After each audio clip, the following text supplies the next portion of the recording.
بسم الله الرحمن الرحيم. أستاذ مساعد الدكتور رائد جبار حبيب، تدريسي في قسم اللغة الفرنسية كلية الآداب الجامعة المستنصرية.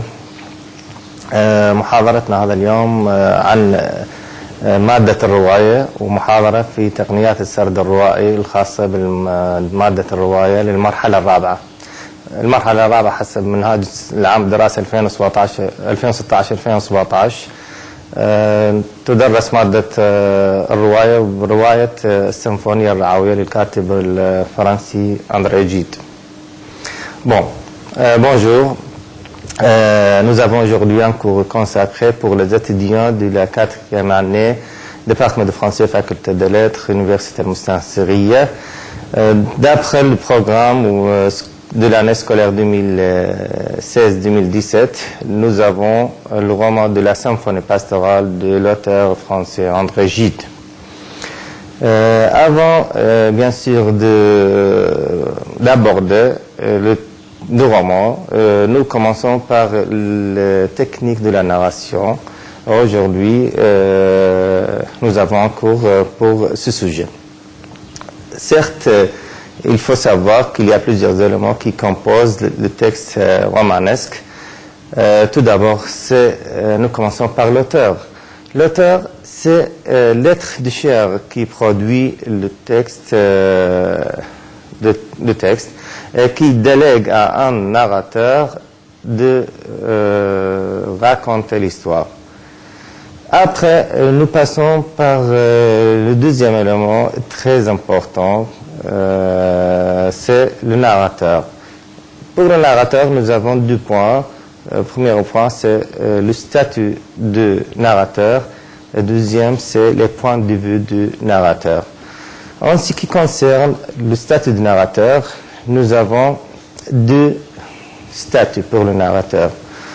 Tout d'abord, c'est le narrateur de la première personne, le narrateur avec je. Et dans ce cas, nous avons un narrateur, ce qu'on dit un narrateur interne. Il y a des indices sur ce narrateur. Il y a par exemple les pronoms je, me, moi. Ces indices nous indiquent que le narrateur, c'est un personnage interne qui appartient à la scène, qui appartient au roman, au texte et qui participe dans les événements. Et parfois, c'est un narrateur qu'on dit auteur. Il y a des textes autobiographiques avec le jeu, bien sûr. Nous passons pour le deuxième statut du narrateur, c'est le narrateur avec la troisième personne, il.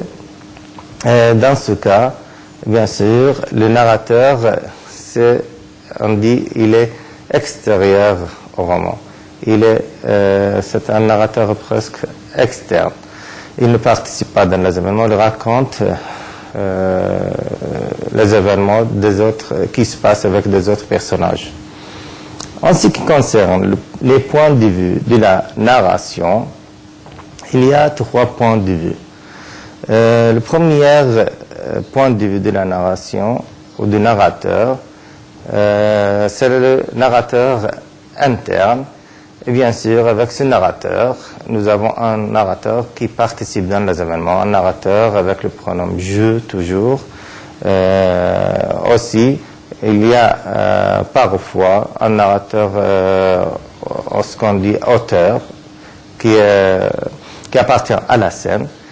Dans ce cas, le narrateur raconte ce qu'il voit, ce qu'il fait, et il reflète parfois ses sentiments. Nous pouvons voir ces sentiments à travers le texte narratif, le texte romanesque. Le deuxième point de vue du narrateur, nous avons le narrateur externe.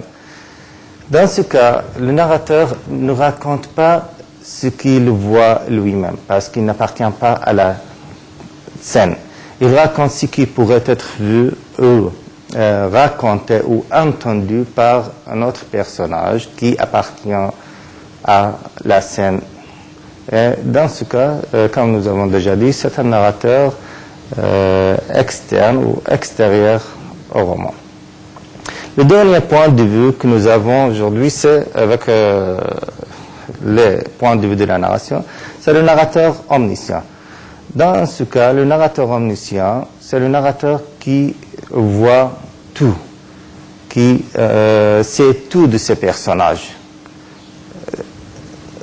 qui pourrait savoir ce qui se passe au fond des personnages, leurs pensées, les pensées des personnages, leurs idées, leurs réactions, parfois ce qui se passerait à l'avenir ou ce qui se passait même dans deux lieux différents. Donc, avec le statut de narrateur et les points de vue de la narration, nous avons deux questions. La première question qui concerne le statut de narrateur, qui est posée par exemple, un lecteur, c'est qui parle. Qui parle, et comme nous avons déjà dit, avec le statut du narrateur, qui parle, soit un narrateur avec première personne, je, soit un narrateur avec troisième personne, il. Et la deuxième question qui concerne les points de vue de la narration, c'est qui voit. Qui voit, c'est, comme nous avons également mentionné, il y a trois points de vue. Qui voit, premier point de vue, c'est le narrateur interne, celui qui voit, qui raconte ce qu'il voit lui-même dans le texte ou dans le roman, ce qu'il entend des personnages qui participent avec lui dans le déroulement des événements.